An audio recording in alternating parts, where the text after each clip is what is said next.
Bueno, pues vamos a empezar, que faltaba el santo. Señor presidente. Y el presidente. Pues bienvenidos, bienvenidas un año más a esta jornada que ya en su 19ª edición pues sigue profundizando un poco más en las cosas de nuestro pueblo, y además este año lo hacemos con un conferenciante local, y a nosotros nos hace especial ilusión cuando alguien de aquí, con criterio, con rigor, tras muchas horas de estudio y una profusa investigación, se atreve a contarnos algo de lo que se ha hablado tan poco. Así que bienvenido, Manuel. Gracias por poner voz al silencio de las generaciones que nos precedieron y que, en cierta manera, trataron el tema con cierto hermetismo. Y les hablo desde mi propia experiencia, ¿no? Que he tenido la suerte de disfrutar de abuelos longevos, incluso ya a finales de los 90 o en la década de los 2000, en una época ya muy diferente a la de la dictadura o la transición. Incluso ahí pues les costaba hablar de ello, y aunque contaban cositas, pues a la mínima te cambiaban el tema de conversación. Pero bueno, en cualquier caso, la historia está para escribirla, para leerla, para contarla, y que ello nos ayude a reflexionar, a entender un poco mejor el mundo en el que vivimos y sobre todo a evitar que hechos tan dramáticos vuelvan a suceder. Para tratar de entender un poco por qué se llegó a esa situación, debemos contextualizar la España de aquella época. Hace justo una semana, en esta misma sala y de forma casual, hubo una interesante conferencia que también hablaba sobre los años precedentes al tema que nos ocupa hoy. Los que tuvisteis la suerte de asistir, pues fenomenal, porque ya venís con los deberes hechos. Y para el resto, pues debemos contextualizar aquellos años, no en una España cada vez más politizada, con más radicalismos, con una polaridad ideológica cada vez más extrema. De hecho, durante los años de la Segunda República, las ideologías de izquierda y derecha se van alternando en el poder, y en este ambiente de conflictividad social, de agitación, de reformas no asimiladas por ciertas élites, pues acabó derivando la sublevación de julio del 36, de la que este año precisamente se cumple el 90 aniversario. Evidentemente, la violencia no es el mejor camino para solucionar la discrepancia política, pero bueno, algunos lo creyeron así. A partir de ese momento, la parte central de Toledo, el frente queda establecido a lo largo de la línea del Tajo, y Sonseca se convierte en un pueblo de retaguardia, con la actividad y el movimiento de tropas, de refugiados que eso conlleva. Así que, bueno, yo no me enrollo más, estoy igual de deseoso que ustedes de escuchar a Manuel esta historia tan apasionante como dramática, pero bueno, antes Salva nos va a hacer una breve presentación de nuestro invitado de hoy.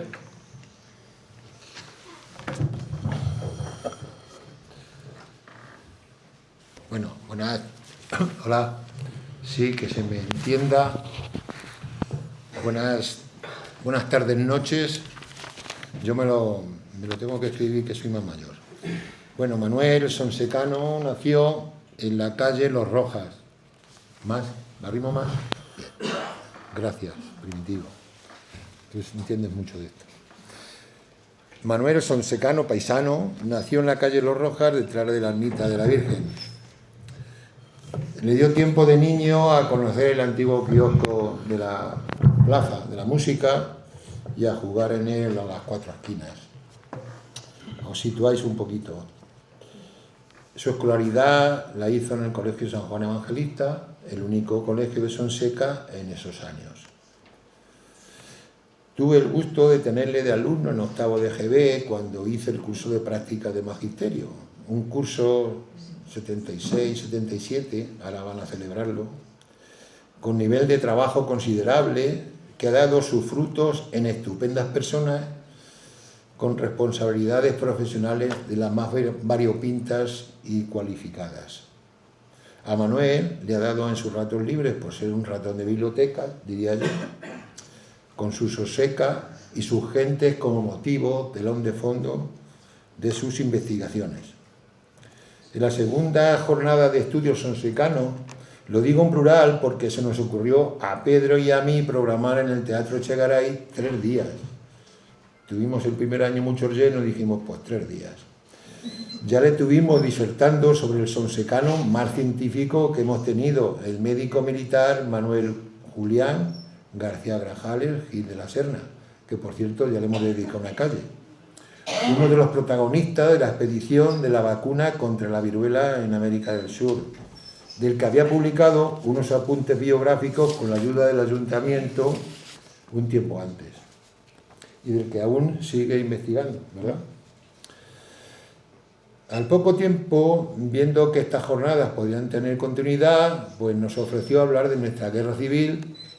Tenía ya un dossier abultado, la verdad es que me enseñó una carpeta llena de documentos, estudiados, archivados, es decir, y se celebraba el 70 aniversario, el 75 aniversario. Pero lo estuvimos planteando y considerando y creímos que todavía no había los años suficientes para tener cierta perspectiva. Por lo que lo hemos ido aplazando y afortunadamente han pasado 15 años y estamos aquí. Y ahora, a los 90 años, como decía Pedro, pues yo creo que ha llegado la ocasión. Se lo propusimos y nos dijo que adelante. Sabemos que te lo has preparado concienzudamente, como han dicho Pedro, y yo diría que puedes hacer historia con la historia. Aquí tienes a tu público esperando a escucharte y te decía que antes que expectante.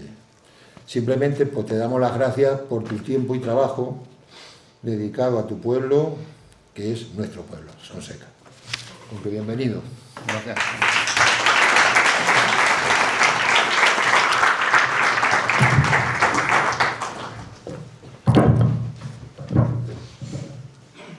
Buenas tardes a... Alójate. Sí. Buenas tardes Si no a se todos. oye, decir, que para que se... Buenas tardes a todos y muchas gracias por...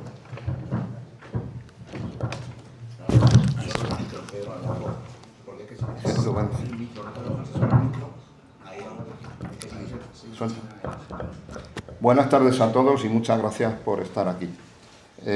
Bueno, vamos a ver si los nervios no me pueden y puedo explicarme perfectamente. En principio, decir que yo de la Guerra Civil de Sonseca, pues la verdad es que, como ha dicho Pedro, no tenía ni idea, bueno, pues no conocía nada, pero con ocasión de mi trabajo me llegó un documento firmado por un tal Liborio Gil Alcolea, en el que solicitaba que se le ascendiera y se le abonara una pensión bueno, a la que él creía que tenía derecho, y de hecho es que lo tenía.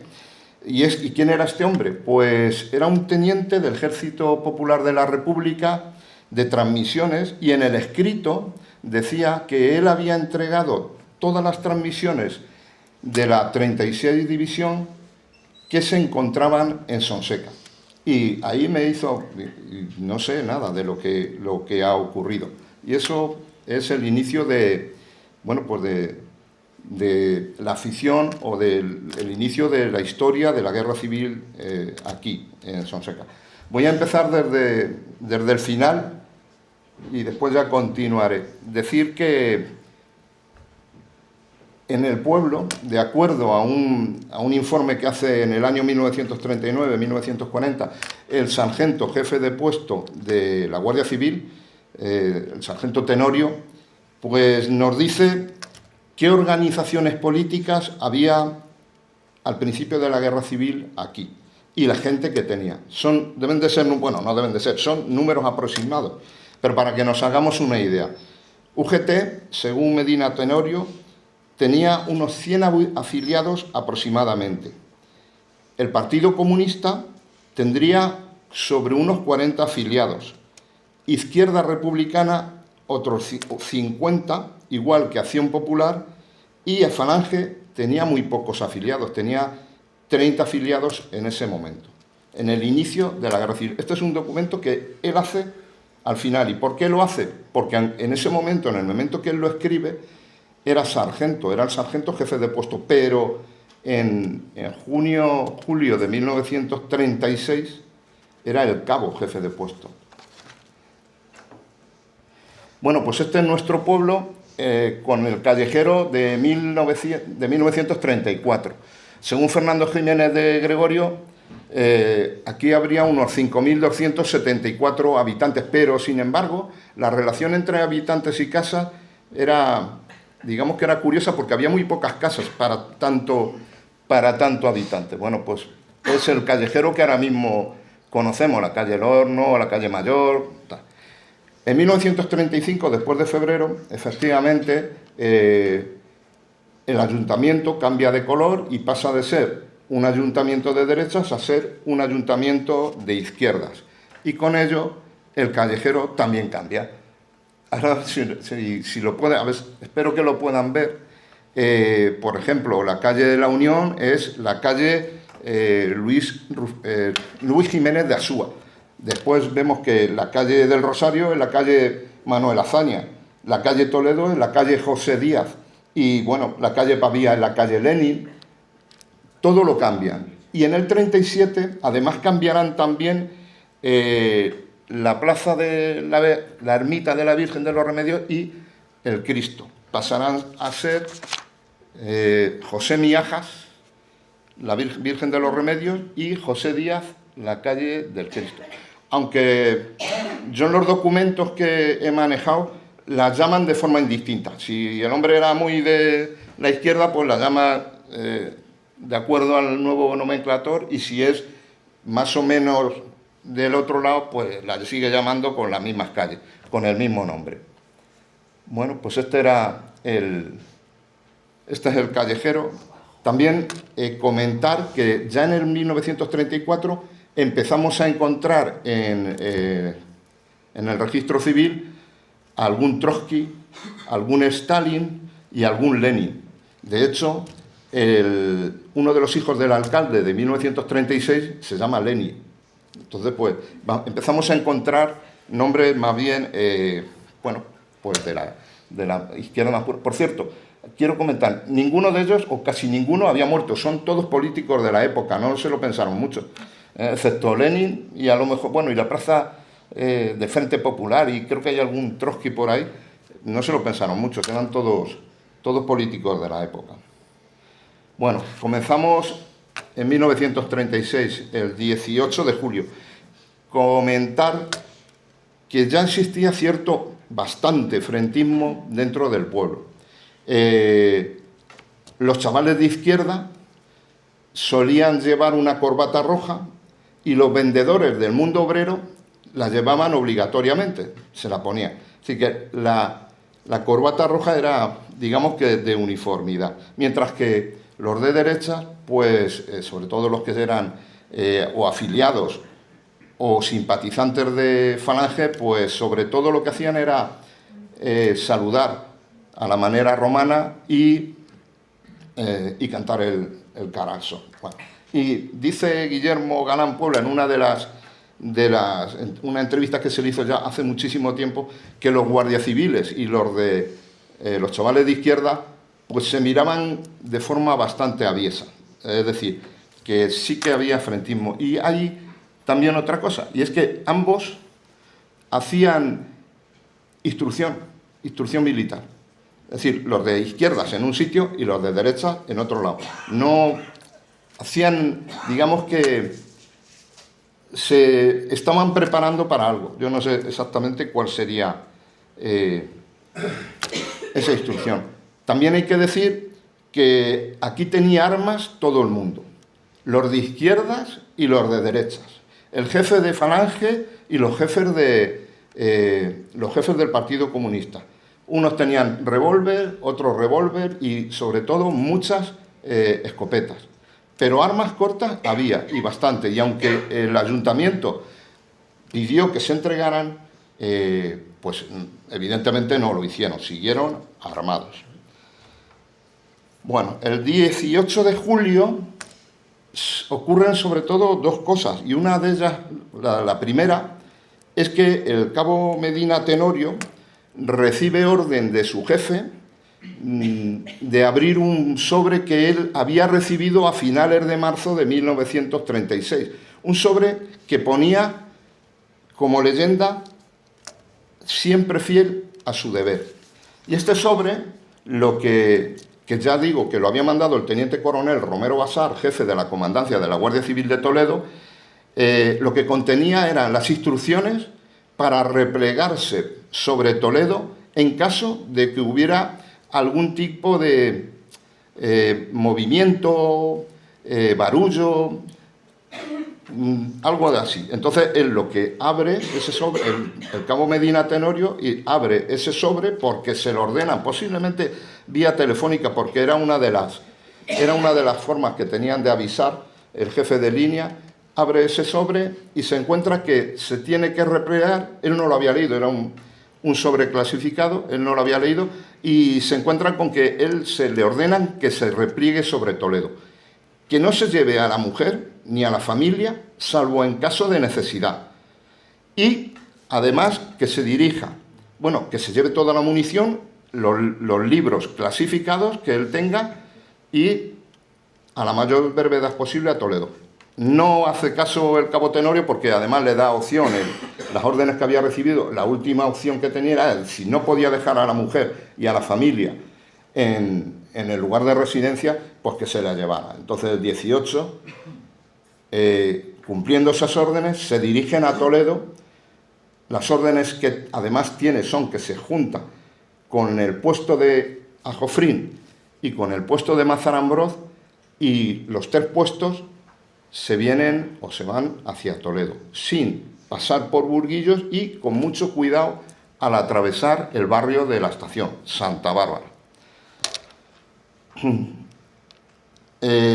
Por la noche, por lo que yo tengo, es por la tarde-noche cuando en todos estos pueblos se empiezan a hacer los primeros movimientos digamos, de revolución, tanto en Marjaliza como en Ajofrín. En Orgaz no, porque en Orgaz es el único pueblo que se queda entre comillas, en el bando nacional esa noche. Todo el resto ya son republicanos. En Orgaz hasta el final del día, porque al final del día se acabará la aventura que habían tenido la gente de derechas ahí en Orgaz. A las 23 horas, la pasionaria lanza su famoso discurso de no pasarán, y sobre esas horas una multitud se agolpa en el ayuntamiento de Sonseca pidiendo armamento. Bueno, parece ser, no parece ser, así fue, se les dio armamento, no a todos, pero sí al día siguiente se repartió más armamento. ¿Qué armamento se daría? Pues yo entiendo que serían sobre todo escopetas de caza, y con eso empezaron a hacer guardias. A las 4 de la madrugada de esa misma noche, de entre el 18 y el 19, le arrebatan al párroco, a don Casimiro Rivera Eusebio, las llaves de todos los templos de Sonseca, ¿vale? Y por la mañana, del 19 de julio, hay algún conato de pelea. Hay gente que intenta atravesar la plaza del ayuntamiento, gente de derecha, y los de izquierdas, incluso amenazándole con pistola, no le dejan pasar. Y ese mismo 19, bueno, a partir de ahora, en estos primeros días, todos los movimientos se hacen de forma tumultuosa o tumultuaria. No va uno, dos, no. Toda la gente del Frente Popular va en grupo, y en grupos grandes. Hay una de las denuncias o de los expedientes judiciales que tengo en casa, que lo que dicen es que incluso que no se ve el sol. Estamos el 18 de julio, es decir, va mucha gente. Y así ocurre por la mañana, que se van a una era y van a apresar a 2 sonsecanos, a 2 simpatizantes falangistas. Y con ellos lo único que van a hacer es mandarlos a la cárcel de Toledo, al gobierno civil, a la cárcel del gobierno civil. Y se empiezan a montar controles en el pueblo. Se empiezan a montar un cuerpo de guardia que está detrás de la ermita de la Virgen de los Remedios, donde todavía hay una habitación y donde estaba la antigua báscula. Yo me acuerdo, y creo que la mayoría de todos, que estamos aquí también, donde estaba ahí se monta un cuerpo de guardia, otro se manda a la carretera de Mazarambroz, otro se va a utilizar en la cárcel y otro va a patrullar por todas las calles de Sonseca para evitar que haya, bueno, pues gente que va y viene, aunque no será muy cerrado porque la gente se termina yendo. Y otro se pondrá en la torre de la iglesia. Es decir, repito, uno se pone en la ermita de la Virgen del Remedio, otro en Mazarambroz, otro está dando vueltas por las calles y otro vigilancia de la cárcel y torre de la iglesia. La cárcel, en un primer momento, está en el local del fielato del ayuntamiento. Es decir, debajo, al lado del ayuntamiento, ahora ya no está, por supuesto, debajo de los soportales. Ahí es la primera cárcel, o la cárcel donde se detendrá a la gente en un primer momento para después pasarla al cuartel de la Guardia Civil, que se estaba terminando de construir. Se había un cuartel, el de la calle del Rosario, se estaba vendiendo, se había salido a puja y el otro se estaba terminando de construir. Bueno, pues, y con respecto a ese cuartel, hay que cuidar mucho ese escudo. Es el escudo republicano, excepto que no tiene la corona, porque yo creo recordar que la he visto porque alguien la tiró y pintó otra corona. Y es obra de un alfarero toledano, Aguado. No, está su casa, o la casa donde él vendía y hacía esos... los temas estos de alfarería, está enfrente de la iglesia de San Juan. Bueno, al Alcázar es el primer hecho curioso que podemos encontrarnos. Aparte de las detenciones que hay a partir del día 20, del 19-20 de julio. Pero en el Alcázar, y quiero comentarlo porque además lo hemos tenido hasta hace poco, porque creo que hace no mucho han tirado la casa. Al Alcázar entraron como defensores 4 sonsecanos. Un guardia civil que estaba destinado en Añover Tajo y que era corneta. Los 2 detenidos del día 19 que se los habían llevado al gobierno civil, el gobernador civil, aunque republicano, el hombre no lo tuvo que ver muy claro y decide entrar porque se lo ofrecen dentro del Alcázar, y con él van guardias de asalto, algún guardia civil y estos 2 detenidos a los que también se lo ofrecen. Ellos dicen que sí. Y yo he puesto ahí Orteguita porque era como le llamaban, José Luis Ortega García Frutos. Este era un camisa vieja de Falange, había estado detenido en Ocaña por eso mismo, parece ser un tío muy despistado. Bueno, pues es el único que sale vivo del Alcázar y además, sale vivo, pero muere en la batalla del Ebro con el empleo de teniente provisional. Y se pone una placa recordándole en la casa donde nació, que era Correos, el antiguo Correos. Como vemos, la placa después bailó de sitio. Esta placa, que lo iban a pagar los amigos y el ayuntamiento desinteresadamente, pues costó cobrarla. Al final nadie la quería pagar. Y bueno, pues ha desaparecido, entiendo, ahora cuando han derribado la casa.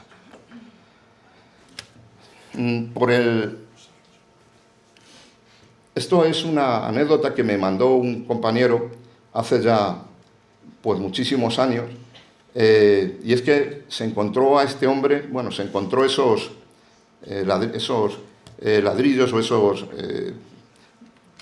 en Caudé, en Teruel. Es el caso de este hombre, Santiago Fermín Rojas, era un funcionario de Hacienda, y de su padre, Jesús Fermín Martín. A estos 2 hombres eran de izquierda republicana, los fusilaron en Teruel y los tiraron al pozo de Caudé. Fue algo habitual en Teruel el fusilar y tirarlos ahí. Es una sima de como 70 metros, parece ser que no se llegó a contar la profundidad exactamente, y tiraban los cuerpos y después rellenaban con K. Bueno, pues estos 2 sonsecanos pues fallecieron ahí. Él estaba ya casado y tenía 24 años. Bueno, pues es eso. El 4 de agosto, y entre el 3 y 4 de agosto es cuando se empieza a hacer, digamos, que más la revolución, digamos, más activa. Hay muchos encarcelados, o hay ciertos encarcelados, pero sobre todo hay 7.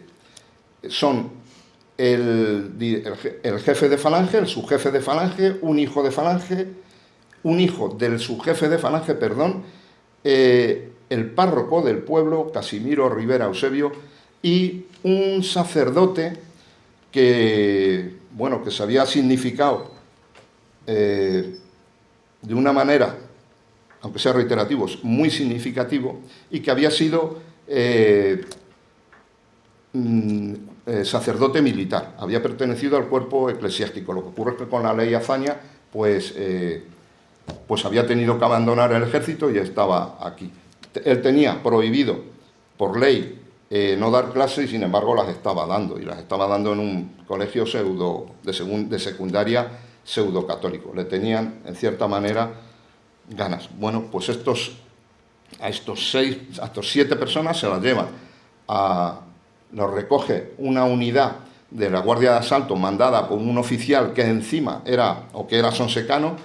Se los llevan a Toledo, y en la carretera de Arges a Toledo, en el kilómetro 6 y mirando a Toledo, pues los fusilan.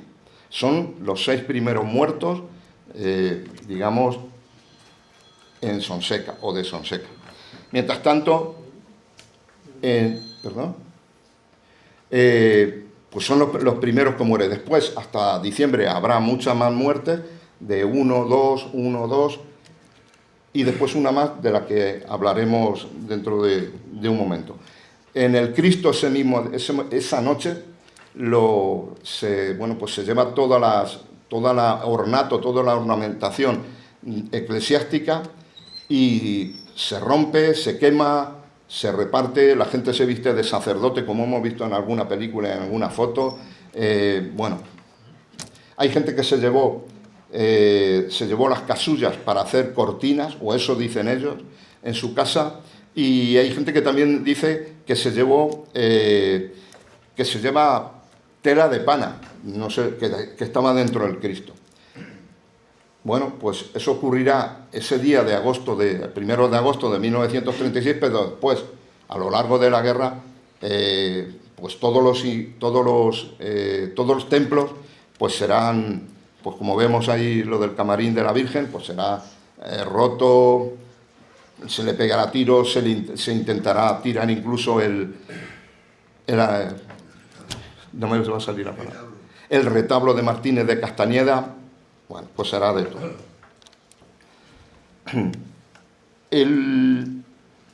Como también sobre esa época, además salió en la propaganda o en la prensa de la época, de Sonseca se llevan a Madrid, El periódico El Sol dice que se llevan 720 gallinas para que coman los madrileños los madrileños.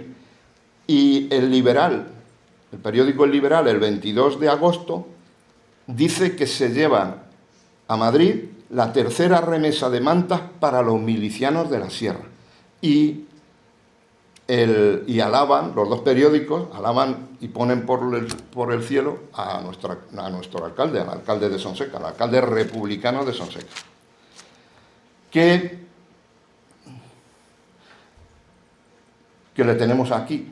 El alcalde de Sonseca, el 25 de agosto de 1936, es destituido como alcalde y llevado al gobierno civil de Toledo, precisamente detenido por malversación de fondos. En su casa, según los registros, y así lo recoge el libro de actas del ayuntamiento, había hasta, pues no sé, 38 y 10.000 y pico pesetas de la época. Estamos hablando de 48.000, 50.000 pesetas de la época, que eran muchas pesetas. Un trabajo, para que nos hagamos una idea, el sueldo diario de un trabajador eran 4 pesetas. Es Sí, estamos hablando diarias, 4 pesetas diarias, es decir, 120 pesetas al mes. Pues este hombre en su casa tenía eso.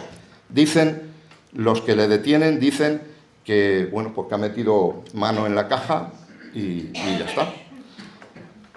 2 días después, el gobernador, aunque no toma ninguna medida con ellos, cesa también a 2 familiares que también estaban, de este alcalde, que también estaban en el Consejo Municipal, y al depositario de fondos municipales.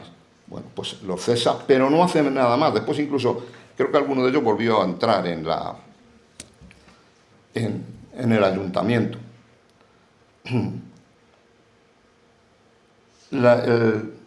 Lo más luctuoso, el tema más luctuoso, debido a la guerra, no a los fusilamientos que hubo en uno y otro parte, en Sonseca, es el bombardeo del pueblo. El 17 de septiembre de 1936 se lanzó un pregón diciendo que se quitaran las banderas rojas de las casas de las casas. Evidentemente porque debían de tener miedo de que se les bombardease. Lo que ocurrió el 18 de septiembre. 3 aviones a mediodía, entre las 13 y 14 horas, 3 aviones, dicen que republicanos, que alguien en el Cerro del Moro había pegado un tiro y que, bueno, pues lanzan 4 bombas y varias botellas incendiarias. La tercera bomba que tiran no hace muchos daños. Bueno, pues ahí las vemos, donde cayeron. Cayeron entre la calle Mora y la calle Pavía.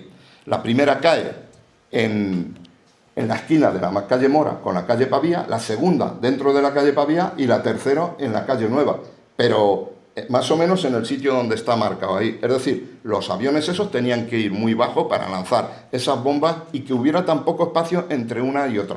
Y la cuarta cae en la calle Hernán Cortés, entre la calle Hernán Cortés y la calle Los Remedios. Las 4 están muy juntas. En el Alcázar, de ese día, en la orden de operaciones, en el libro de operaciones del Alcázar, dice que aparecen 2 aviones nacionales, más después, nacionales o sublevados. Es que si algún no le utilizaré el término de sublevado, si no le gusta el de nacional. Dicen que aparecen 3, después que aparecen 2, bueno, aparecen varios aviones, que puede corresponderse con alguno con estos. Bueno, como he dicho, las bombas caen en la esquina calle Pavía, calle Mora, en la calle Pavía, en la calle Nueva, en el mismo lado de la calle Pavía, y la última, como pueden ver al final, en la calle Hernán Cortés. Y es en esa calle donde se producen las víctimas que hubo en el bombardeo. En principio, bueno, la bomba de la calle Hernán Cortés parece ser que golpea en esta casa que estamos viendo, y se va hacia el frente, y allí, bueno, pues hunde la casa. La tira y deja heridos. Pero a la misma vez habían salido un poquito más allá 2 niños, una niña de 7 años y un niño de meses. Y bueno, pues estos 2 resultan heridos, bastante graves. Uno de ellos, la niña, tiene un agujero en el pecho, y el otro pues también está bastante herido. Los llevan al hospital de sangre que estaba en la calle Los Remedios, exactamente en la casa parroquial. Ahí tenían el hospitalillo de sangre. Los llevan ahí, no se puede hacer nada por ellos. Bueno, en principio, como he dicho antes, ellos suponen, o en Sonseca se supone, se dice que ha sido un bombardeo republicano, y así está puesto en la lápida de los 2 niños, la lápida que todavía se puede ver en el cementerio de Sonseca. Se dice que ha sido un bombardeo republicano, bla, bla, bla. Y así lo recoge Manuel Ballesteros en su primera edición, esta de Memorias y Curiosidades de Sonseca. Posteriormente, en su segundo libro, bueno, pues rectifica y dice que son, porque además le escriben, que son aviones sublevados, aviones del ejército sublevado, en este caso Savoia Marchetti 81. No sabe decir si es 81 o 79. Gil Gallego también recoge esta circunstancia, también dice que sean aviones, italianos, con lo cual pertenecientes al ejército sublevado. Y eso es lo que parece ser que está aceptado últimamente. El 28 de septiembre, las fuerzas de Franco pues entran en Toledo y toman el Alcázar. Bueno, pues en principio ahí él se va a quedar el frente. ¿Qué ocurre? ¿En qué nos afecta a nosotros? Evidentemente porque el frente se va a quedar ahí. Pero es que además solamente en la cárcel hay 2 personas. Una es Gabriel Ledesma Navarro, que se le acusa de participar en el movimiento nacional socialista y que evidentemente va a quedar en libertad, y otro es el alcalde de Sonseca. El alcalde de Sonseca que se le había abierto causa por malversación. Bueno, pues el fin de este hombre es ese día. De aquí desaparece, nadie sabe exactamente lo que ocurrió con él. Hay una tradición oral que dice que se quiere cortar el cuello con una lata, con una hojalata de una lata, no lo consigue y, bueno, pues desaparece. Yo me inclino a pensar, bueno, también dicen que lo tiran desde una ventana de Zocodover. Bueno, Zocodover estaba como estaba. Yo me inclino a pensar que falleció, que en un primer momento lo enterrarían efectivamente en uno de los huecos que se abrieron por las diferentes minas en el Alcázar, y después se lo llevarían al patio, al área del cementerio de Toledo, donde está. Pues ahí desaparece nuestro alcalde. Bueno, aquí traigo, porque a mí me hizo mucha gracia, me gustó mucho la historia de este hombre, Manuel Lago Coronati. Aquí en Sonseca evitó llamarse Coronati. Y este llega a Sonseca en un camión de noche y le dejan en la calle Mayor número 19, que es una de las viviendas que está incautada por el Consejo, por el Ayuntamiento de Sonseca, porque es la calle de Fernández Cabrera, la casa de Fernández Cabrera. Yo creo que, bueno, más o menos todos lo conocemos. Es ese hombre que está ahí con el rebaño y demás. Y el 12 de noviembre de 1936 se le nombra secretario del Ayuntamiento. ¿Y qué es curioso? Lo curioso de este hombre es que después se alistó en la 112 Brigada Mixta, volvió después de pasar reconocimiento médico al pueblo y siguió como secretario del Ayuntamiento. Incluso estuvo de secretario del Ayuntamiento unos días, una temporadita, estando ya finalizada la guerra. Pide permiso para ir a una boda o un evento familiar en Valencia y el hombre, ahí esas son las fotos de su diario. Él había hecho un diario que yo creo que es ad hoc para el momento, en el cual el hombre, bueno, pues intenta salvar sus responsabilidades echando mierda al resto de la gente y diciendo lo bueno que es él. Este diario se conserva en el Ayuntamiento y él lo dejó en el libro de actas del Ayuntamiento y se lo encontraron ahí. Es muy curioso el diario este. Bueno, esta foto la conocemos casi todos, es del periódico Ahora, del 11 de septiembre de del 15 de octubre de 1936, acompaña, junto con otras 2 fotografías de Orgaz, a un artículo de Jesús Izcaray, y bueno, pues ahí vemos nuestro Cristo, la Virgen y demás. Así estaba en 1936 y así está ahora, como para conocerlo. Bueno. Como he dicho, en el segundo semestre de 1936 se producen bastantes muertes porque se los van llevando de 1, 2, 3, 1, 2, a las diferentes carreteras y allí, bueno, pues los fusilan. Estoy hablando de gente de derechas a la que le fusilan, ¿vale? Pero el 20 de octubre de 1936 fusilan o se fusila a 31 sonsecanos en el cementerio de Orgaz. A 31. Voy a ver si que cojo el hilo para contárselo. Pero esto no es algo extraño, porque el 30 de agosto habían traído en camionetas a 16 personas de Llévenes y los habían fusilado en el cementerio de Sonseca. El 19 de octubre fusilan a 9 ajofrineros en nuestro cementerio y son enterrados ahí.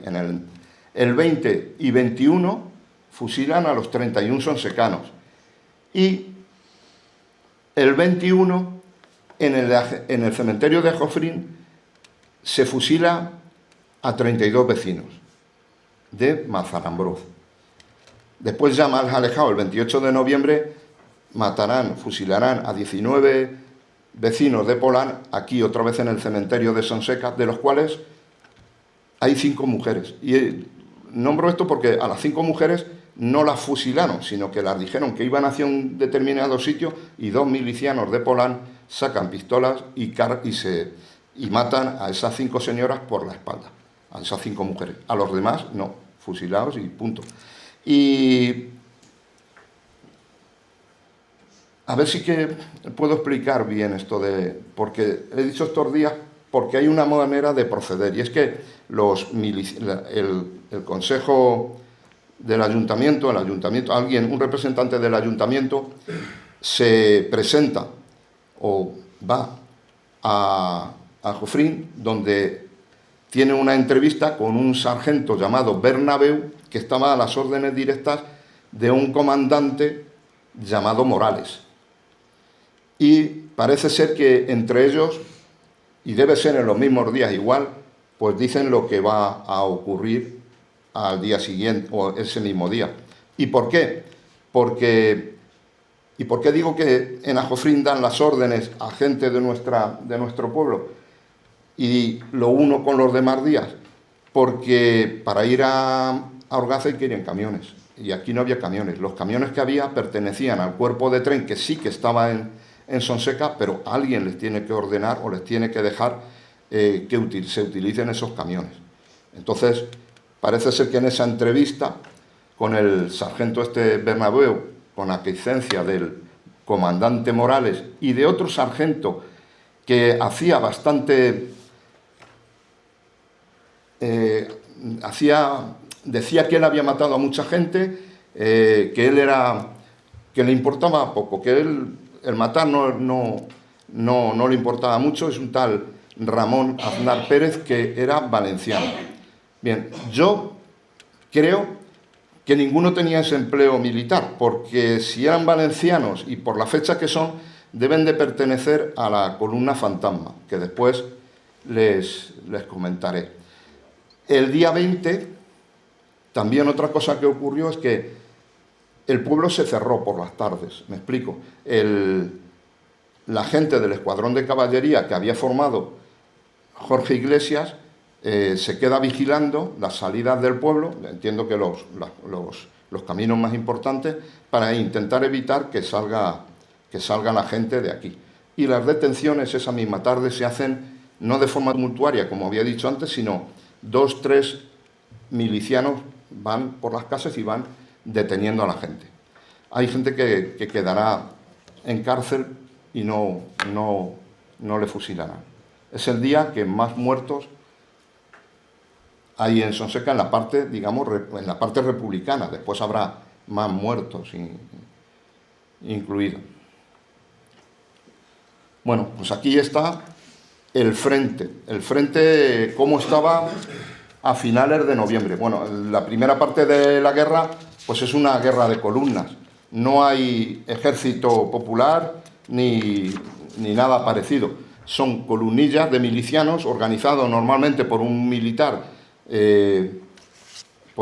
que era de tendencias de izquierda y bueno, organiza pues eso, una columna, una especie, pues una especie de unidad militar que incluso sus jefes eran elegidos por ellos mismos, los mandos, digamos, los mandos intermedios, los suboficiales y los oficiales de, digamos, baja graduación.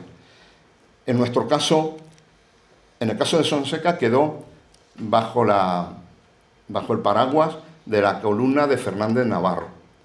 Es un teniente coronel ya retirado que estableció su puesto de mando en Mazarambró. Y Sonseca, como dije antes, lo único que acogerá después más unidades, es al cuerpo de tren y a una unidad de abastecimiento, de la que también hablaremos más adelante. Uno de los problemas que hubo en Sonseca desde el inicio de la guerra o desde el avance de las columnas del ejército sublevado por Extremadura y después en dirección a Talavera y a Madrid, fueron los refugiados. Sonseca fue uno de los que acogió mayor número de desplazados en los primeros meses del conflicto. De tal manera que hay que nombrar una junta de refugiados ya el 26 de noviembre para que esta gente, pues ubicar a esta gente y que puedan vivir. ¿Dónde los ubican? Pues en un principio no, les ubican en las escuelas de la Rábana, en las escuelas del Puente no, y después, por ejemplo, también en la casa que hemos visto antes de la calle Mayor, en la calle de la Salud número 2, también ubican gente, y pues en todas las calles o en todas las casas que pertenecían al Consejo Municipal. Perdón, porque se me va la mano. En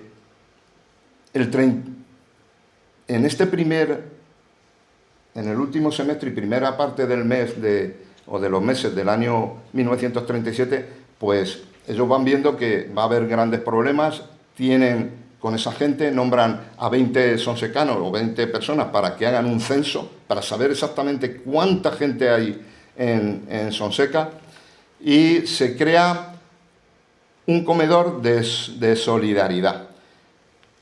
Y esto es gracioso porque este comedor de solidaridad lo pagan pues la gente de derecha que se había quedado viviendo en el pueblo, evidentemente.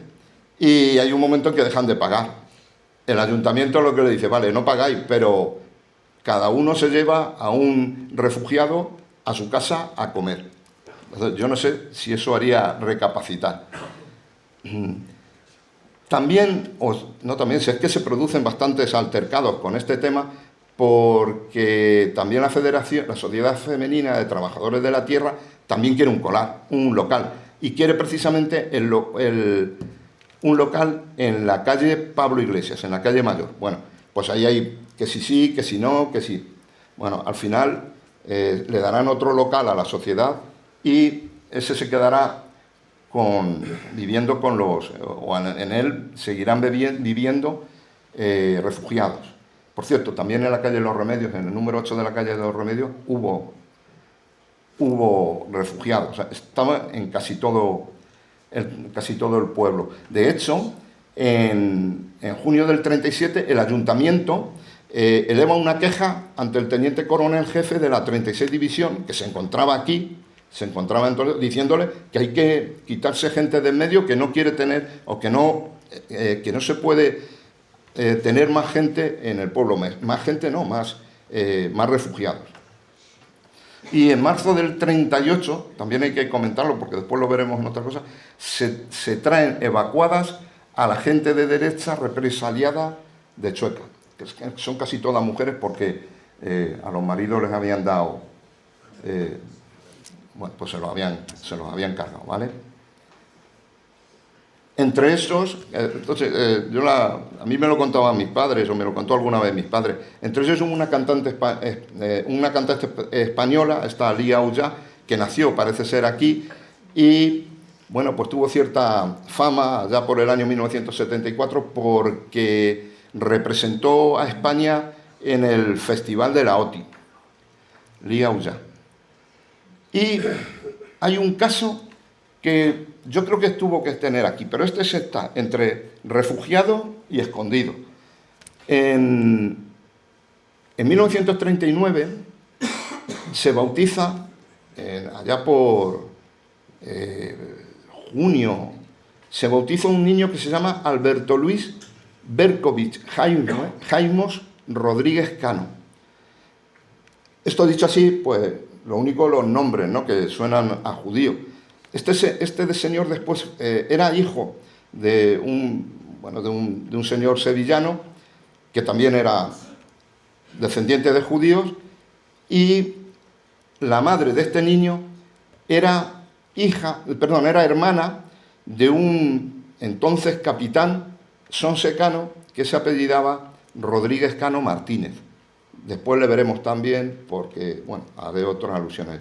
Y a mí me da que pensar, este hombre en su biografía dice que nació en Madrid, pero a mí me da por pensar que este hombre, porque nace en el 37, nació aquí también. Aguantó escondido con su familia. Evidentemente estos estaban escondidos porque, pues era hermana de un militar, con esos apellidos, pues aguantaron entre el nacimiento y hasta el 39. Y con esto nos vamos al año 1937. Ya se ha acabado la guerra de columnas, se ha organizado el Ejército Popular de la República y nosotros ya no estamos bajo el paraguas de la columna Fernández Navarro, sino que el territorio o el terreno nuestro pertenece al 2º Cuerpo de Ejército, a la 9ª División y, más concretamente, a la 46 Brigada Mixta. La 46 Brigada Mixta que allá por marzo-abril de 1937 reclutará a un montón de campesinos de la zona, tanto de Argés, de Mora, de Sonseca, y de Sonseca muchos. Y ya veremos porque eso, en el devenir del tiempo, pues es curioso y es interesante. ¿Quién mandaba esta 46 División? Pues la mandaba el teniente coronel Manuel Uribarri Barutel. Este hombre había sido capitán de la Guardia Civil, se había distinguido en Mallorca, en las Islas Baleares, en los primeros momentos de la guerra, y le habían mandado a él con su columna, por eso dije antes que yo creo que pertenecían a la columna fantasma, los de Jufrín, con sus columnas le habían mandado hacia Guadalupe, hacia Extremadura, y allí el ejército sublevado le pone un mote, que es el de columna fantasma. ¿Por qué? Pues porque nunca estaba donde tenía que estar. Es decir, ellos decían, pues vamos a estar aquí, nunca estaban ahí. Ahora tenemos que estar tampoco estaban ahí. Es decir, que tenía mucha propaganda, pero realmente poco sitio donde estar. Bueno, esa foto que vemos es en Mora, es en un acto de entrega de bandera en Mora. Es curioso ver la vestimenta de los soldados que están detrás de Uribarri. Bueno, sobre Lamas Arroyo, el teniente coronel Lamas Arroyo, jefe de Estado Mayor del 7º Cuerpo de Ejército, y ahora veremos por qué, dice, a este le conoce, y dice que es una columnita llena de expoliadores, y con poco disciplina. Elizabeth Parsina escribe un libro que se llama La Brigadista, y habla también de este hombre, de puesto de mando de Mora, y lo que dice de él es que era muy buena persona y que su capitán, jefe de Estado Mayor, era todavía mejor. Parece ser que los dos, a lo mejor no tanto Uribarri pero sí su jefe de Estado Mayor, tenía más ganas de estar en el otro bando que de estar donde estaba. Y eso también lo recoge Elizabeth Parsina. Lamas Arroyo dice que son expoliadores, o que son una pandillita de expoliadores. Lo cierto es que el Consejo Provincial de Ocaña, la Diputación Republicana en Ocaña, estaba ubicada, se había tenido que ubicar allí cuando abandona Toledo y está buscando muebles. por todos los sitios. ¿Qué ocurre? Que a uno de los consejeros dice, donde hay muebles seguros es en el Palacio de Sisla, cerca de Toledo. Y le dicen los del consejo, vale, pues vete para allá. Cuando llegó no encontró un mueble. Lo que encontró es que Uribarri había cogido todos los muebles que había en Sisla y los había mandado a Valencia. Algo de razón llevaba a Lamas Arroyo, parece ser. Pero Uribarri es el comandante de la zona, es el jefe de la 46 Brigada Mixta y tiene que dar órdenes para organizar la vida dentro de su zona de acción. Y bueno, pues nos lanza este bando que está rubricado por el capitán comandante de Sonseca y en el que da unas pequeñas normas de cómo proceder. Bueno, pues dice que por la noche no se tenga encendida ninguna luz visible para evitar que los aviones, visible para aviones. Dice que está prohibido utilizar armas, que todos los jóvenes de 20 a 45 años están militarizados o movilizados, que por la noche no puede salir nadie entre las 7 de la tarde y las 6 de la mañana sin permiso y por supuesto, nadie se puede acercar a 1 kilómetro del río en la línea de posiciones avanzadas. Evidentemente, para evitar que se pase. No lo consiguió, la gente se siguió pasando. Y también ordena que nadie puede ser fusilado sin formación de causa y previo el plazo reglamentario. Bueno, en Sonseca mucho no se cumplió porque en marzo del 37 es el último fusilado, digamos, de derechas por los de izquierdas. En 1937, a principios de 1937, abandona el pueblo Pura Almeida Carretero. Era una maestra que junto a su marido, Félix Barzana, pues habían sido desterrados de Teruel y se habían incorporado a las escuelas de Sonseca. Esta mujer era bastante de izquierdas, pero también era una señora que se peleó mucho por las alumnas o las alumnas que no tenían dinero. Se ve, bueno, hay bastantes documentos sobre el tema y esta señora abandona el pueblo. ¿Por qué? Pues porque su marido muere en el frente de Usera. Era el jefe del batallón Félix Barzana, de la FETE, de la Federación de Trabajadores de la Enseñanza. Bueno, pues se abandona. A mí me resulta muy curioso. Y desde Mora, antes dije que en el pueblo se pusieron varios puestos de vigilancia. Uno era el de la entrada, Mazarambroz, gente por dentro, en la cárcel y en la iglesia. Bueno, pues el puesto de vigilancia de la entrada del pueblo de Sonseca tuvo que ser un incordio bastante grande, porque el jefe de Estado Mayor de Uribarri les dice al jefe del 4º batallón, el batallón El Socialista, que es donde se enrolarán casi todos los sonsecanos, que ya se deje de parar a toda la gente en la entrada, que paren solamente a aquellos que les produzca algún tipo de sospecha. Voy a comentarles cuál fue la relación y qué unidades del Ejército Popular de la República estuvo en Sonseca. Porque durante toda la guerra hay unidades militares del Ejército Popular, porque el frente se ha quedado donde se ha quedado en Sonseca. En principio, hay muchos milicianos tanto de la columna Fernández Navarro como de la columna de Uribarri Barotel. El día que Toledo es tomado por las fuerzas sublevadas, en Sonseca aparecen un montón de soldados, de milicianos republicanos. Desde el 1 de enero Aquí estará la 46 Brigada Mixta, la de Uribarri, la que antes era de Uribarri.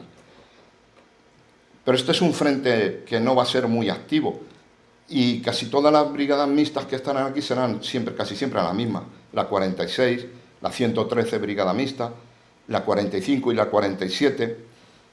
El puesto de mando de la 36 División estará también durante mucho tiempo en Sonseca y se moverá entre Navarmosa, Sonseca, casi todo el tiempo. También estuvo la 104 Brigada Mixta, que aquí no, una brigada, tuvo que ser una brigada bastante follonera, porque aquí el comandante militar de Sonseca, estando esta brigada mixta, es denunciado por el mismo ayuntamiento. Es un tal Brigada Martínez y debían de estar hartos de él porque lo ponen por escrito y dicen que van a denunciarle ante el... Vale. Y además en Nambroca, estando esta brigada mixta, se producen muchos saqueos y... Sí, muchos saqueos, en definitiva. Y sobre todo, también habían tirado a la cosecha, etcétera, etcétera, con la 104. Después estuvo aquí también de pasada la 148, la 216 y la 217. Y de forma no estable, pero sí que aparecen de vez en cuando, hay unidades de guerrilleros del 14 Cuerpo de Ejército, que es la unidad de guerrilleros del Ejército Popular de la República. Al final de la guerra, además aparecen por aquí la 71 División y en Sonseca está además la 71 División y aquí está la 73 Brigada Mixta y un batallón de esa brigada.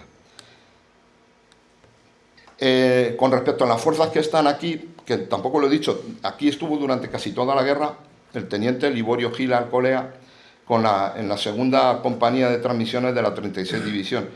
Y esta gente ocupaba las escuelas del puente. Y en el 37, allá por marzo del 37, dicen, hombre, que queremos dar clase. Y lo que hacen es meter a toda esa compañía en la iglesia de los Remedios. Ahí las ubican. Además, hay muchas quejas sobre que si tenían sarna, que si no tenían sarna, que si eran muy sucios, que si tal. El puesto de mando de esa compañía estaba en la calle La Salud 2, eran vecinos tuyos. En el 4.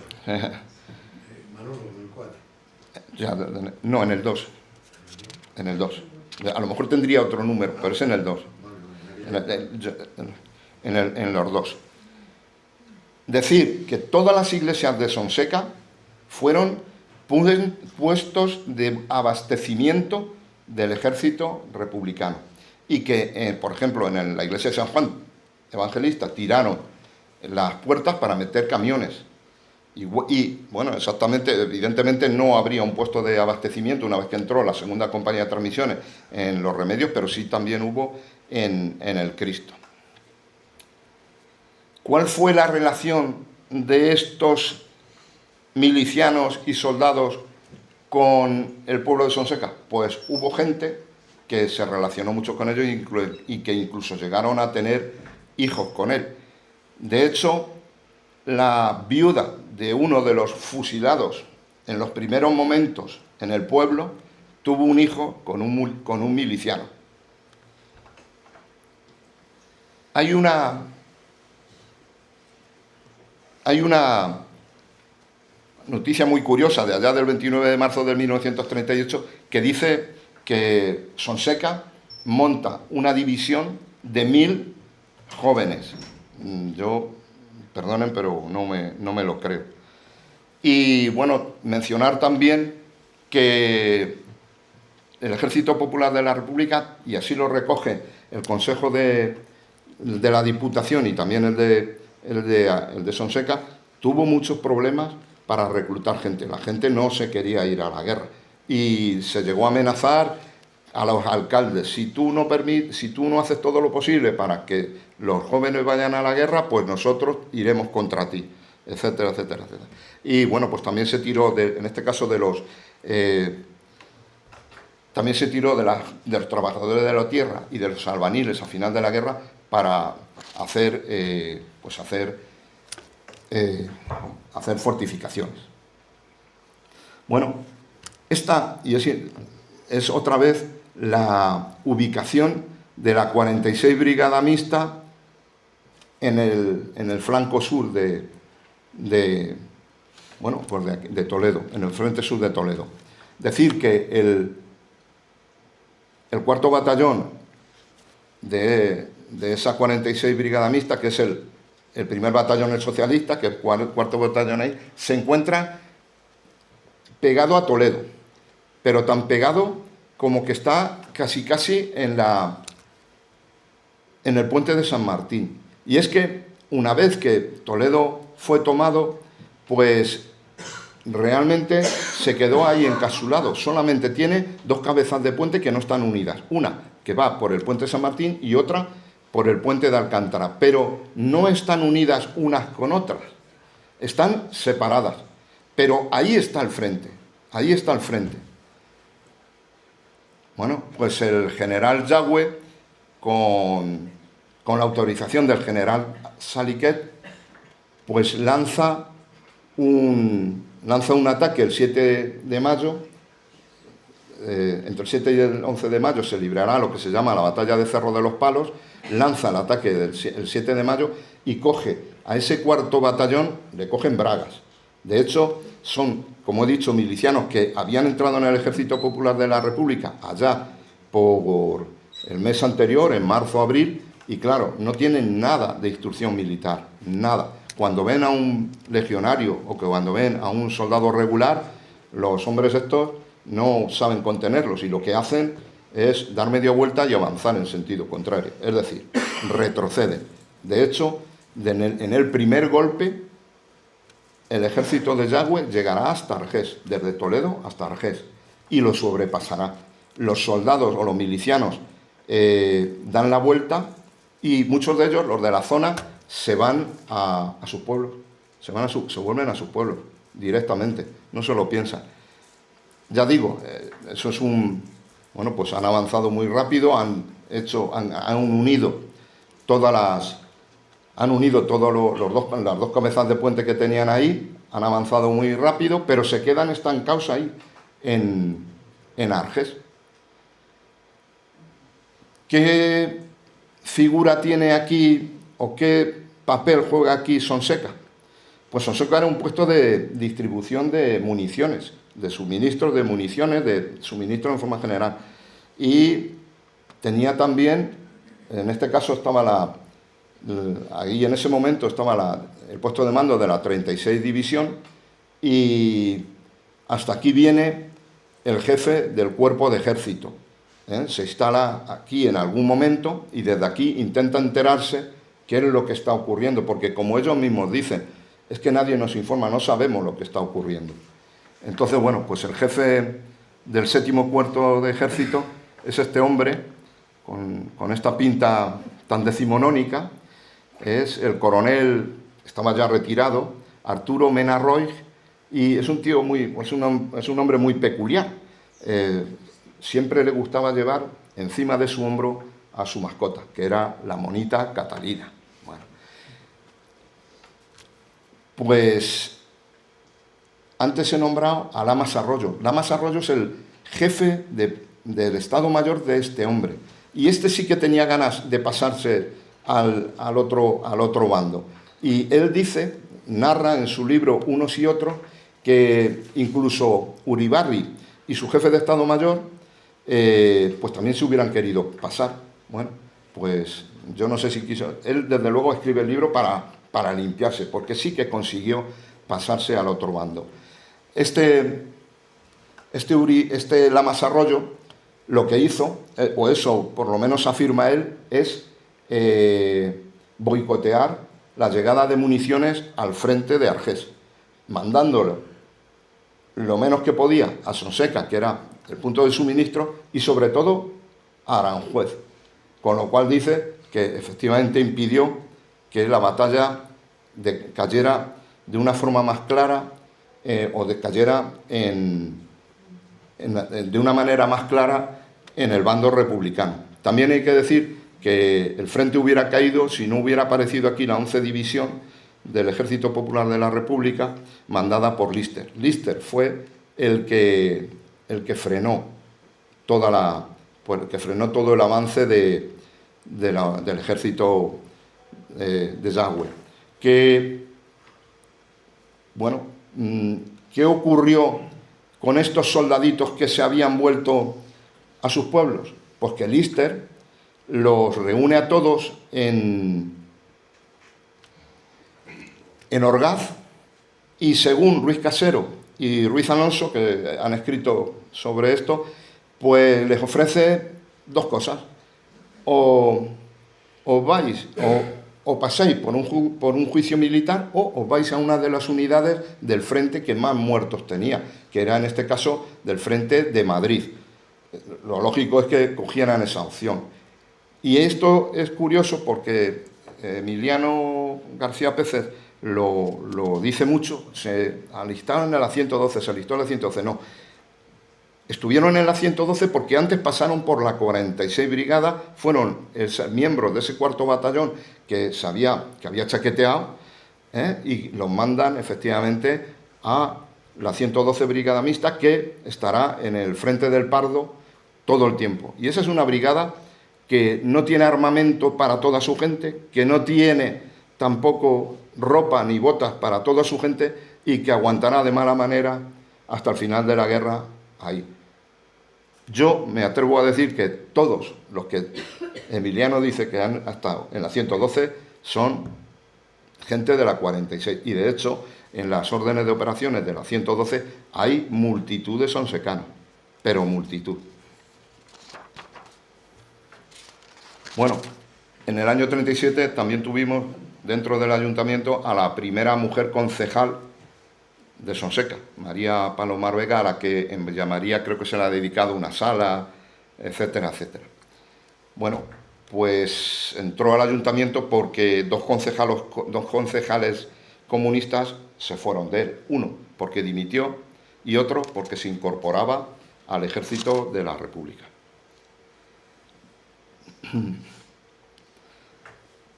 En Sonseca, bueno, pues desde el primer momento a todas las fábricas y muchas casas fueron incautadas, muchas fábricas y casas de gente de derecha, muchos de ellos de los que habían sido fusilados en uno u otro sitio. Y fueron ocupadas, o bien, las casas me refiero, o bien por gente que había venido aquí, como ya hemos visto antes, y también por familias que eran del Frente Popular, o eran adictos al Frente Popular. Sobre las fábricas que se incautaron, pues fue por ejemplo, fueron de tejidos, la de calzado bronce, también se incautaron fábricas de dulces, comercios de tejidos, comercios, ferreterías, comercios de paquetería y algún comercio de la madera.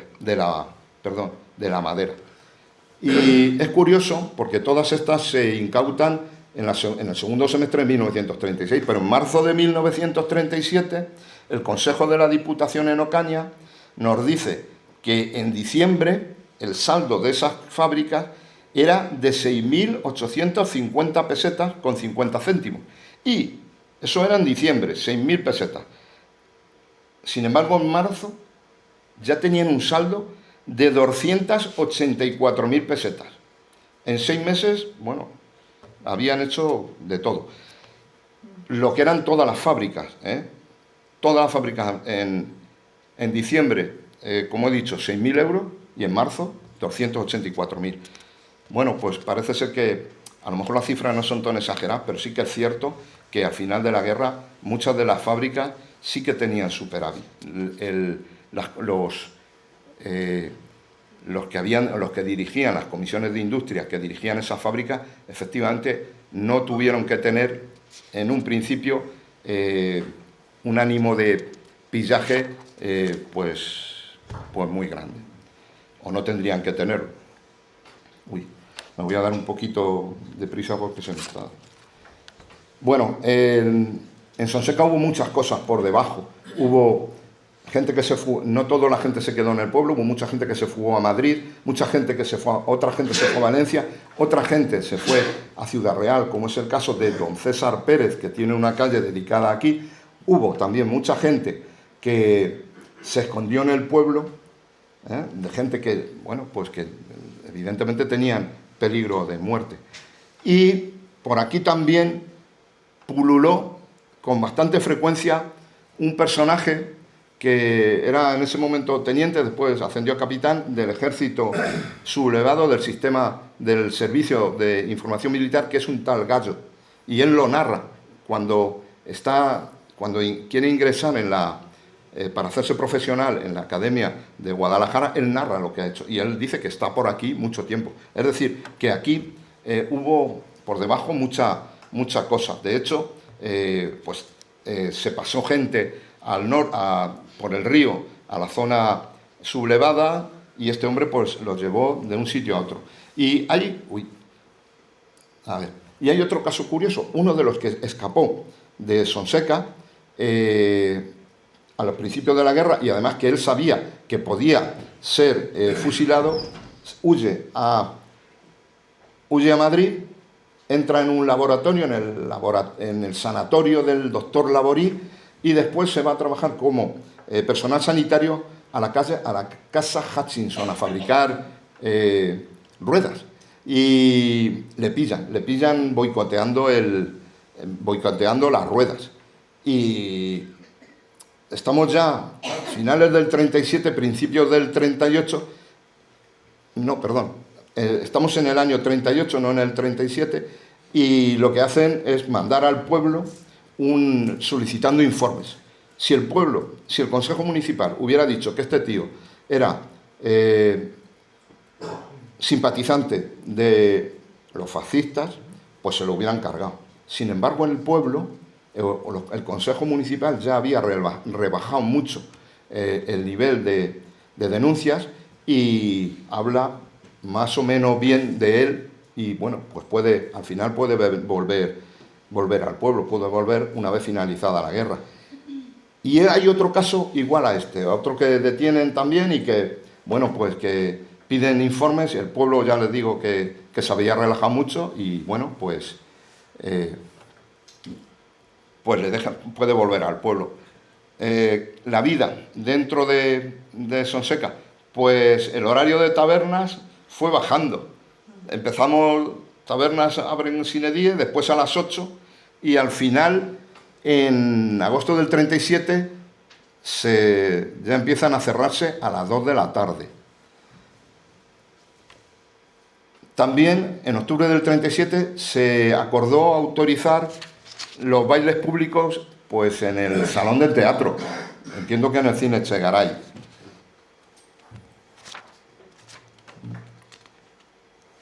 Por cierto, el Ejército Popular, las tropas sí que ayudaban también a la recogida de cosechas y demás. Bueno, pues aquí vemos las monedas, papel que hizo o que imprimió el pueblo.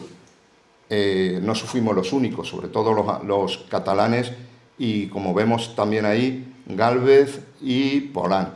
¿Qué ocurre? Que se propone por un consejero, en este caso Gerardo Carretero, que se hagan el 27 de junio del 37 y que se haga ese papel, se hace, pero ya el 30 de diciembre de ese mismo año se ordena la recogida y hacen más fuerte en esa recogida el 24 de febrero del 38. Bueno, hay monedas de estas por todos los lados, o sea que mucho no tuvieron que recoger.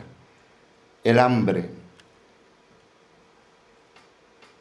En marzo de 1930, hasta 1937, la cosa estuvo así, se pudo vivir. A partir del 37, del marzo del 37, se crea la cartilla de racionamiento.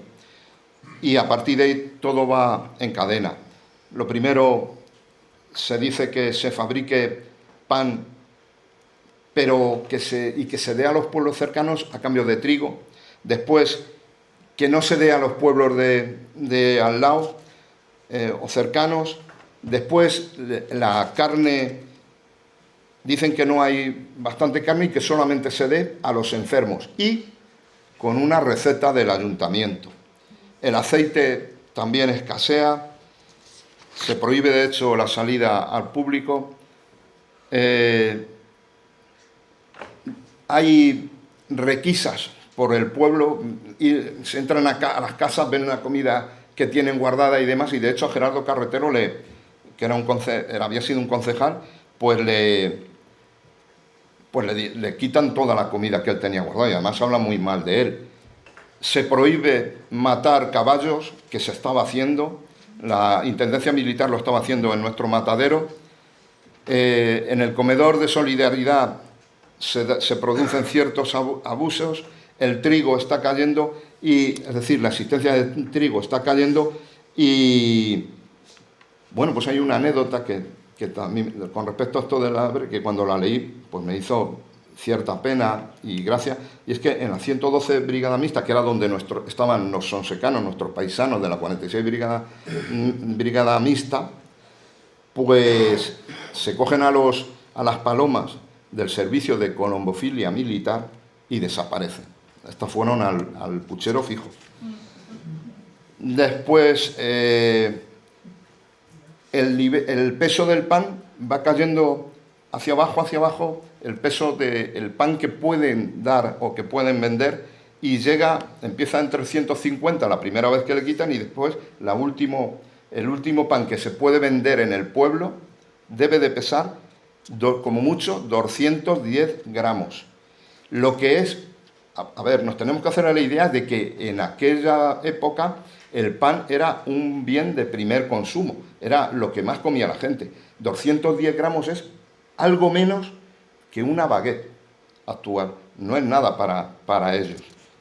Para la gente que estaba aquí, a los transeúntes, se vendía en ese momento únicamente 25 barras de 200 gramos, para todos. Es decir, el que llevaba el 26 se quedaba sin pan.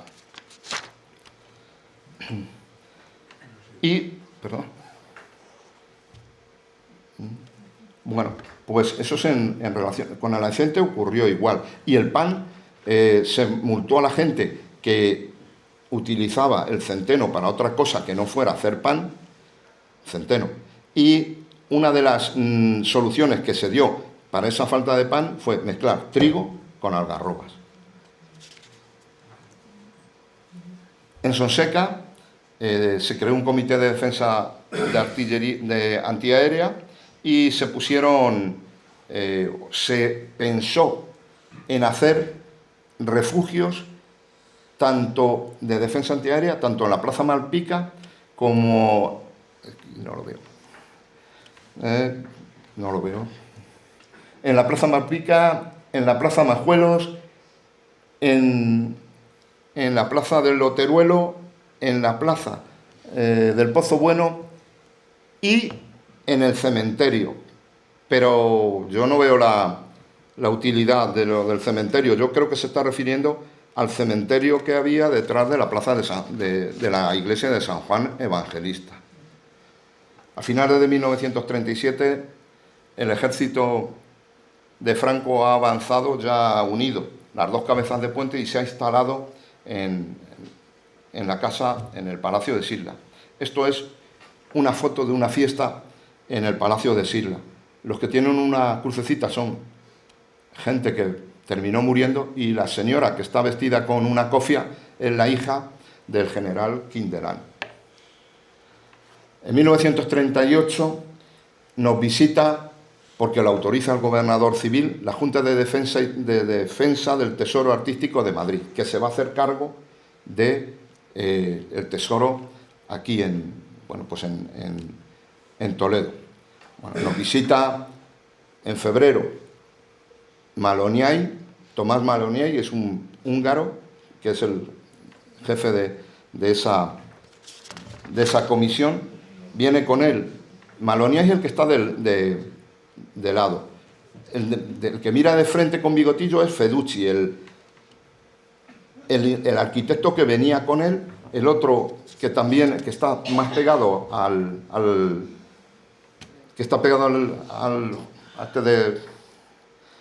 que nos mira de frente, es un tal Fernando Gallego, y el otro es un miliciano, ni más ni menos. Decir que Maloniay pretende desmontar, hay un momento en el que dice que pretende desmontar el retablo, que antes no me salía, el retablo de Pedro Martínez de Castañeda, y las pinturas son de Luis Velasco.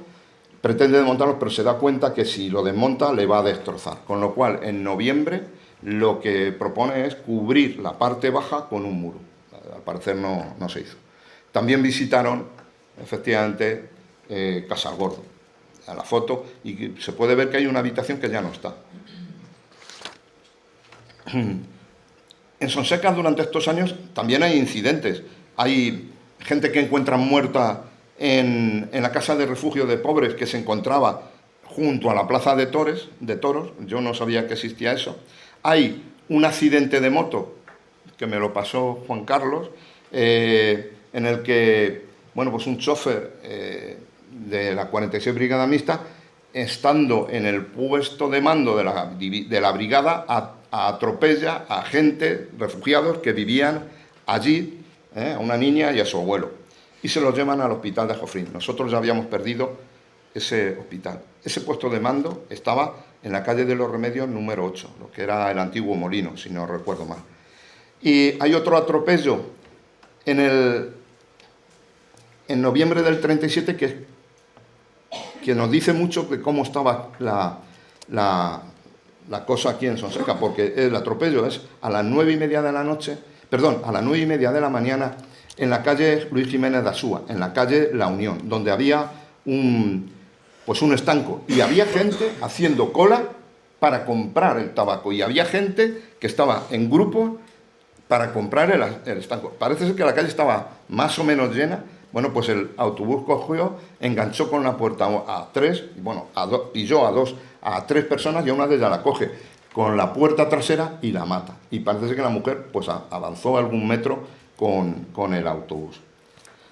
Después hay diferentes peleas y demás en el que, bueno, pues siempre dicen lo mismo. No se puede ir a Madrid, que es donde están los juzgados de Toledo, porque no tenemos enlace con él, ni más ni menos. Y hay una curiosidad también algo que me resultó curioso. A partir de finales del 37, perdón, de finales del 38, la gente tiene que decir qué aparatos de radio tiene y hacerles como una matrícula. No es una forma de controlar a lo que oían. Bueno, los guerrilleros.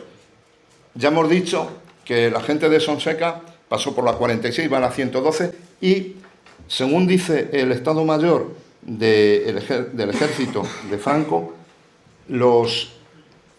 han cambiado la forma de utilizar a los guerrilleros. Los guerrilleros eran gente que estaba bien pagada, bien armada y tenía bastante espíritu militar, y ya no los quieren utilizar como se utiliza, pues para coger prisioneros, para hacer algunas, como ya habían hecho, poner alguna bomba en algún puente, sino que los quieren utilizar en fuerza y en las zonas donde ellos vivían. Por eso, al menos yo sé 3 casos de sonsecanos que pasaron de la 112 a la 300 División de Guerrilleros. Y estos en principio iban a ser utilizados en este frente. Uno de ellos es este hombre, Saturio Jiménez Domínguez. Bueno, guerrilleros hubo durante casi todo el tiempo, aunque no de una forma estable, una partida aquí en Sonseca. Bueno, el frente a finales de 1938, y entramos ya en el último año de la guerra. Yo ya me estoy haciendo pesado, pero a ver si que termino pronto. En 1939 lo más importante es que el frente se está desintegrando. Aquí hay deserciones todos los días, incluso de compañías enteras, incluso de secciones enteras con armamento. Las unidades republicanas ya no no aguantan más el tema. No obstante, también hay que comentar a nivel local que en una de las últimas actas del libro de actas del ayuntamiento se habla de que se liquida la comisión de Industria y Comercio porque en ella ha habido una defraudación. Yo no sé exactamente en qué consistió. Lo que sí vemos ahí una fotografía de unos soldados republicanos recogiendo la cosecha. Bueno, pues como dije antes, se utilizaban para eso también. Ellos echaban una mano, se organizaban pelotones de recolecta, etcétera, etcétera. De la viuda. El 24 de enero de 1939, dos soldaditos del ejército republicano deciden que se van a pasar a la zona sublevada por un islote que había estaban en el frente de Extremadura y se quieren pasar a una de las unidades del regimiento Argel, que es la que tienen enfrente. Para ello tienen que nadar y los dos se ahogan. Por detrás hay otro que lo iba a hacer y que ya no se decide hacerlo, es un tal Mariano Utrilla, que es el secretario de Falange Tradicionalista y de la host de las ventas con Pony Aguilera. Y este hombre da fe de que eso ha ocurrido. Uno de ellos, pues fue el marido de una señora que en su día era vecina de mi casa, y el otro es Manuel López, el de la viuda, el de Manuel López Ruiz, que es el marido de la señora esta Juana que inició la fábrica desde la viuda. De ahí viene el nombre. También, como consecuencia de la guerra, en Játiva se bombardea, el 12 de febrero de 1939, se bombardea a la 49 Brigada Mixta, que iba toda metidita en un tren, y resulta de aquel bombardeo, pues mueren 2 sonsecanos y son heridos otros 4. En febrero de 1937 ya, pues se va viendo que el frente se está deshaciendo, el frente de la parte republicana, claro está, se está deshaciendo, y aquí en Sonseca, en febrero, ajustician a un capitán de la 47 Brigada Mixta, un capitán profesional. Se llamaba Jesús Sánchez Vera Canet y le pegaron 2 tiros en la cabeza. Le enterraron en el cementerio. Después, uno de los evacuados de Chueca, Casimiro Ballesteros García, pues le rompen igualmente la cabeza. No se sabe quién es, no se sabe si son militares o civiles los que hacen eso, pero en el caso de Sánchez Vera sí, sabemos que fue el comisario político de la 47 Brigada Mixta. Y ha entrado otra nueva unidad en la zona, que es la 71 División, y matan también, ajustician de 2 tiros en la cabeza a Antonio Sánchez Márquez y a Julio Villacarña Ramos. En mayo aparecerá al fondo de la calle de la Amargura, en la ahora calle Antonio Moraleda, un hombre que está someramente enterrado y que parece ser que había muerto hacía como 2 meses. Este es Avelino Jaquete. Y es muy curioso por eso lo tengo rodeado, porque el enterrador sí que sabía que se llamaba Avelino Jaquete, porque así lo refleja en el libro de enterramiento. Sin embargo, en el registro civil se le pone que es desconocido, y hasta un año después no le pondrán nombre. En Cervatos se monta, con esto del golpe de Casado, pues hay bastante resistencia, sobre todo liderada por un tal Teleforo Aguado Ronco, y aquí en Sonseca no ocurre gran cosa. Destituyen al teniente coronel Palacio, que era el jefe de la división, de la 36 División, y a los oficiales comunistas también los destituyen, y y ya está, los encarcelan y punto. Y aquí se ha acabado lo que es el último golpe de Estado, o el golpe de Estado de Casado. Y aquí vemos otra vez, soy muy pesado con ello, cómo está el frente, pero el frente, aunque está así, es un frente con pies de barros, va a caer a las primeras. El 27 de marzo a las 5 de la mañana comienza la preparación artillera y el ejército de Franco no combate, van andando, como se ve en la fotografía. Ellos van andando en dirección al sur, llegando aquí a Sonseca, irán hacia Orgaz y después hacia Urda. La gente que estaba en las posiciones republicanas pues abandona corriendo abandona las posiciones que tenía y va hacia el sur. Y hay un testimonio de un señor que dice que llega en ambulancia hasta Sonseca, pero que en Sonseca, que además estaba plagada de banderas blancas, ve que los Junkers no le van a dejar seguir y él se baja y sigue corriendo. Bueno, pues este es un bombardeo de aquellos días, en este caso de la aviación legionaria. Esta foto me la pasó Jorge Morín en su momento y bueno, pues muchas gracias. En ese mismo día, esto es una lápida que hay entre Sonseca y Orgaz, tal y como vamos a la derecha. Y nos recuerda que ahí murió un cabo alemán de una unidad de artillería antiaérea porque le explotó el vehículo que llevaba con municiones. Esto fue el 28 de marzo. La tenemos todavía, lo podemos ver. Esta fotografía a mí me da mucha cosa porque es un tango y además es un tango que la podemos encontrar en internet todavía. Y es un tango que escribió, que le puso ahí el enterrador.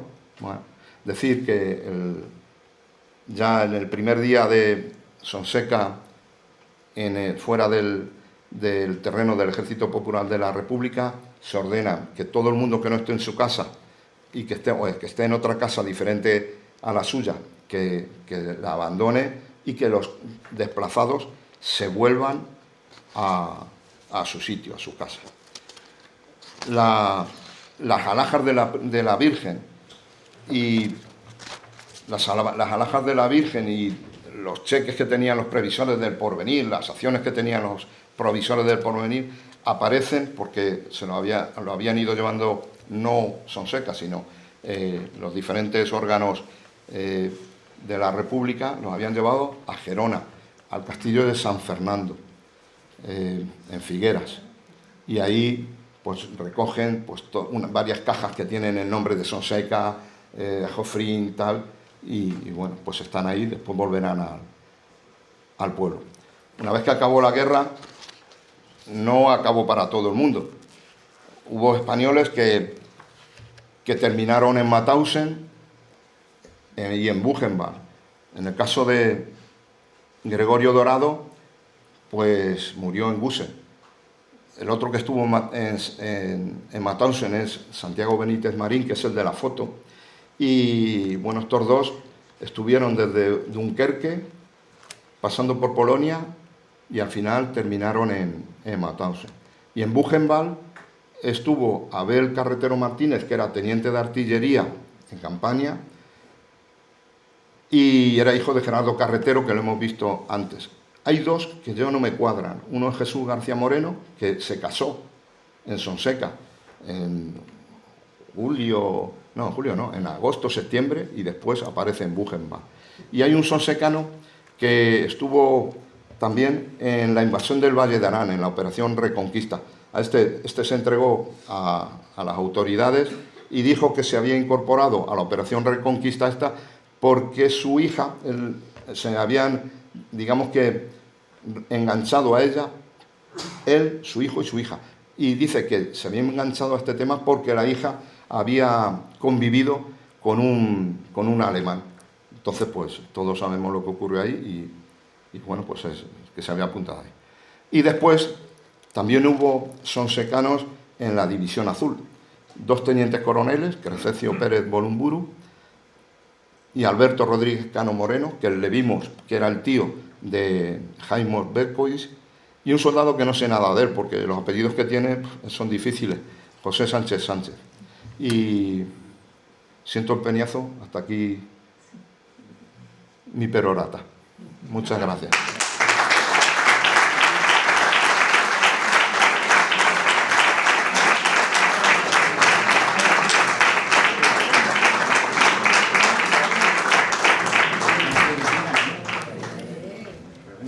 Es muy tarde y a lo mejor estamos cansados, pero si alguien, Manolo, respondemos a ciertos interrogantes. Como vosotros digáis, tú mandas. No, yo no mando. Sí, sí. Manda tú, que eres el que estás cansadito ya. Sí. Juan Francisco. Sí. Bueno, todo lo que has recogido, una persona de bien como tú que ha indagado mucho en el ayuntamiento, muchísimo tiempo, y generalmente lo recoges con bastante exactitud. Lo que ocurre, y te pregunto, si has accedido como imagino que has accedido a los documentos del ayuntamiento, si a partir del 39 conoces perfectamente lo que ocurrió. Quiero decirlo, que no sé si se trata de decirlo aquí, pero sabemos que hay más de 120 personas encarceladas con unos informes de la alcaldía y de los políticos que se llevaron por delante a personas también muy inocentes. A ver. Muchos nombres y no es necesario, pero tú sabes, por ejemplo, una carta del alcalde en la que incluso los señala con el mote. Muchos de ellos podrían tener culpa, pero 100 y pico personas, 42 fusilados, entre fusilados y muertos. Creo que una conferencia de estas características también es necesario que se sepa. Vale. Evidentemente no solamente he tocado los documentos del ayuntamiento, evidentemente. Y la conferencia se llama Sonseca 1936-1939 por algo. Porque no quiero tocar esa parte. De esa parte me puede resultar más dolorosa que a muchos de los que están aquí. Pero no la quiero tocar porque no es el motivo de la conferencia. Si quieres, a título particular, Salva te puede dar mi correo y sí sé lo que me dices, pero te vuelvo a decir lo mismo. No a...